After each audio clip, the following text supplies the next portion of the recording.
Hello everyone, DeeDee Catron here today for the Donna Downey Artist Gang for 2016, and I'm so super excited to be joining you.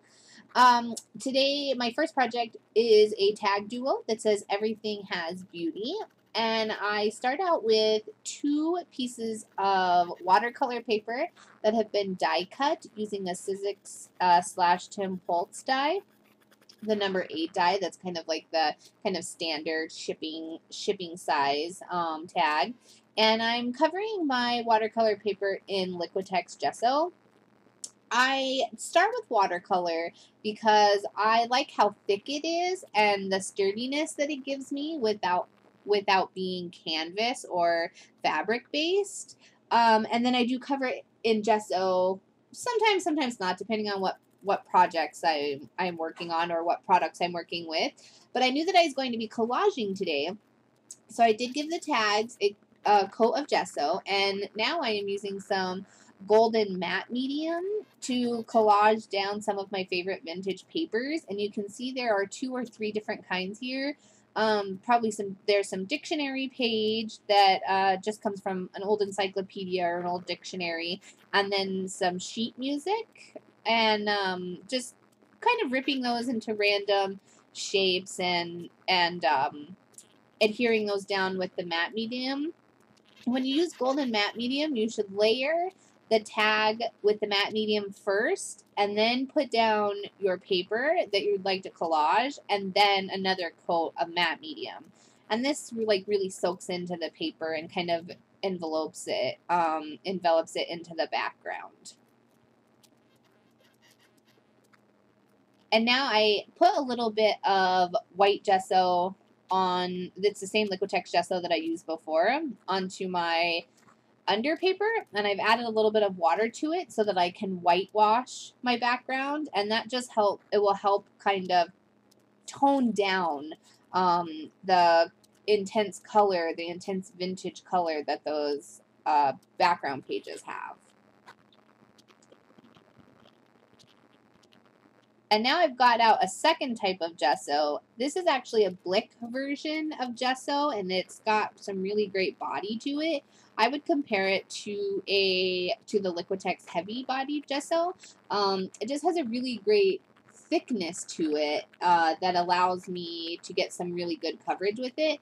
And I've scraped it with a palette knife onto the tags so that the edges between the papers that I collaged and the tag itself, the watercolor paper, the edges weren't so harsh.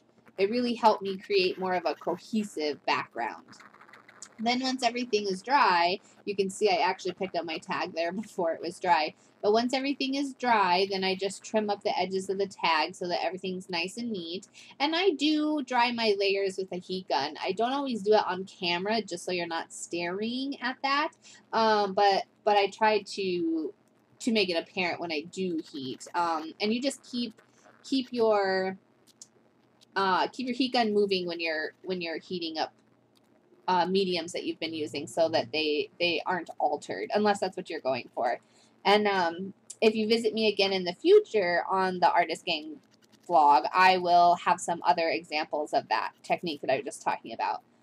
But now I've got some golden light modeling paste, and I am using the Donna Downey stencil and adding in these gorgeous flower stalks into the background of my tag. And I use them on both tags, and the way that I kept it different so that I wasn't using the same exact flowers, I just went all the way to the left on the left tag, and then I moved the stencil all the way to the right on the right tag, or vice versa. Just as long as I was creating some difference in the flowers, and I didn't have the exact same flowers on each tag. After the molding paste was dry, I went in with some glazing medium, Liquitex glazing medium, and some golden fluid raw umber. And I mixed the 2.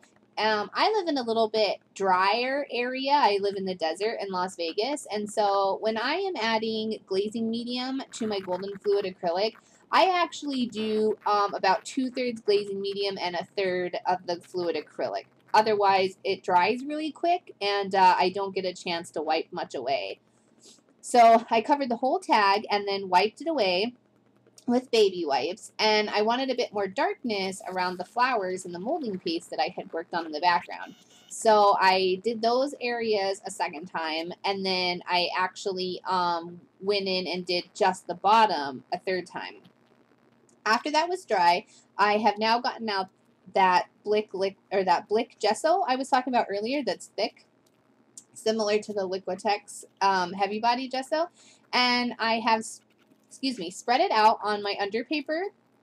I'm now using my finger to apply the gesso to the raised portion of my tag, which would be that gorgeous Donna Downey stencil with the modeling paste. And what I'm doing is kind of highlighting the flowers and giving them a bit more texture so that they're not lost in my background. But I'm using my finger because it has a nice flat surface. I kind of feel like my finger is a mix between a paintbrush and a palette knife. It's not as flat as a palette knife, but it doesn't have as much give as a paintbrush. So that I'm kind of dry brushing with my finger and just really highlighting the texture of those flowers. And it really gives me a lot of control so that I'm not applying gesso to the background. It's only catching on the tips of those of that modeling paste. And now I've got out an Umwell Studio chipboard birdcage. And you're actually going to see quite a bit of change done to this bird cage. I did a few different things. First, I dry brushed it with gesso and my finger. And then I put down some matte medium and some book text. And I was working on an image transfer, which I actually really liked. I just put down the matte medium and then the dictionary page right on top of that. I burnished the two together. Give it a minute to dry, and depending on where you're at, you know, your area, it's going to take a little bit longer or a little bit less, or if you're close to me or in the same type of climate, it might be more similar. After I knew that there had been quite enough contact between the two, then I pulled up that page and one layer of the paper stuck to the now gesso chipboard piece. And the only thing to keep in mind is that that text is backwards because it's an image transfer. It wasn't just glued down. So I was really liking it, and I added a bit more gesso to the top, and I'm kind of playing around with it and trying to figure out exactly which tag I want where and where I want the bird cage. And then I sewed a piece of muslin, just a little scrap of muslin, to the back of the tag. And now I'm going to go in and add some teal fluid acrylic and some titanium white fluid acrylic to the bird cage. At this point, I thought it would be great to introduce some color. And it may have been, but if you saw the pictures at the beginning of the video or the pictures in the blog post, it didn't stay that way. I was just unhappy with it. And the great thing about painting and mixed media and collaging and just being an artist in general is that if you don't like something, you can always change it. Especially when you're working with acrylics and things like chipboard and stencils, and you can just always do a do-over. So I haven't really quite decided yet. You can see there's still color on the chipboard. I got a big wad of thread and put it down on my tag, and then I pulled out some May Arts burlap twine, and it's very similar to baker's twine, but it's got more, how do I say, the thread is looser on this, and so it has a bit more texture to it, and I really love working with fibers on my pieces too, so you'll see a lot of that from me. Okay, here is my next attempt at, quote, fixing, unquote, the chipboard piece that I was unhappy with. I tried to darken it up with some with some raw umber golden fluid, and it didn't work, so then I just got back out my gesso and covered the whole thing up, which is great because I actually is really happy with how it turns out. But because it has all those layers of paint and medium and paper underneath it, it ends up being quite chunky, and I feel like that makes it feel a bit more vintage and maybe more like oxidized metal or something, besides the fact that it's not shiny like metal would be. I'm really loving how my underpaper is looking too. I'm going to have to turn that into something. I'm going back now, and that kind of second technique, or just repeating that image transfer here, now that the birdcage is all white, I definitely wanted to break that up. It felt a little harsh compared to everything I had been working with. So I did another image transfer, and I'm really happy with the way it turned out now. I won't be adding more color to the chipboard, and it looked good at this point. What I did do, however, is play with the idea of adding wings to the chipboard, to the birdcage piece. And I don't know how else to say it. The great thing is, once you do something, generally the rule is if you work quick enough, you can take it back, right? Or you can alter it or fix it or change it until you are happy with it. And so I really thought these wings were the way to go. I just dressed the edges. I end up putting them on with gel medium, and I give them time to dry. And then eventually I just pull them back off anyways. It's all right. I don't mind. I'll set them to the side and use them for something else. But you do see me kind of play back and forth with it for a little while here, and sorry about that.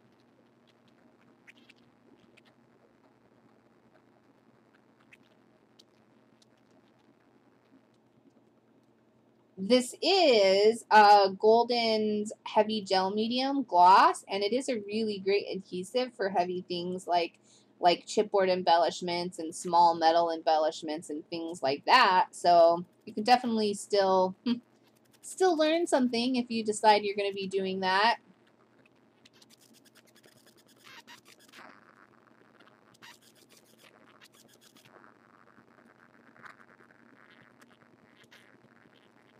That's how vested I was. I even clamped them to make sure everything glued down appropriately.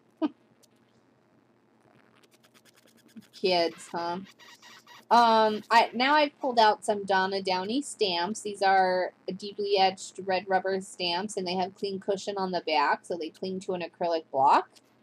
And I've also pulled out my archival ink, as well as a couple scraps of vintage paper, the same vintage papers that I used in the background of the tag. And the reason is because all my vintage papers have really great borders on them, and I don't have to fake vintage paper this way. I can just stamp on the blank spot of vintage text and then trim up the words that I need. Where in the past, I didn't really pay attention to the edges of the borders, and I would just have to print out things, and then it would be like on crisp white paper, and I would have to like distress it myself, and I started paying more attention to the things I had, and that's a great tip I'd like to pass along. Stamp in borders or blank spots of vintage text that you already have, and the paper's already done. You don't have to distress it or anything. Originally I was going to put these words, it says everything has beauty, that's what the stamp was. I was going to put it on the birdcage, so I chose a mid-toned kind of tannish page to stand out on top of the white birdcage. But then I decided to transfer the words to the second tag, which didn't have much on it yet. So I re-stamped onto a whiter page so that now stood out against the background. Whoops, sorry about that. My pupper dog can hear everybody outside. I am using Golden's Matte Medium. Now, Matte Medium is really great for thin things like vintage papers or like receipts or copy paper. It's not good for thicker things like cardstock or chipboard. You would need more of a gel medium for things like that. I did sew around the edge of the sentiment when that was done drying, and I just have a machine set to the side for that. You can see I just tore the wings off my chipboard birdcage, and I put some gel medium on that, and now I'm finally gluing that guy down on the back. I kind of hemmed and hawed over that for a little while, but there we go. Everything's looking pretty good here. Oh, this is called second generation stamping. So what I'm doing is I inked up the stamp. I stamped it once on scrap paper or under paper, and then I used just the leftover ink to stamp it on the tag. So it's kind of distressed and vintagey around the tag. And you can see those close-ups in the pictures at the beginning, and I'll put them again at the end. Now I've got out a permanent pen. This is by Pilot, and I'm just doodling on my tags now, doodling around the hole at the top where most people would tie a ribbon, and I actually did end up leaving these ones without a tie. So I'm doodling around that hole at the top and then drawing a border around the tags, and I also did sketch around the sentiment too to kind of liven that up, and that's the 2 tags. So thanks for joining me. Please let me know if you have any questions, and I'll see you guys next month with another post.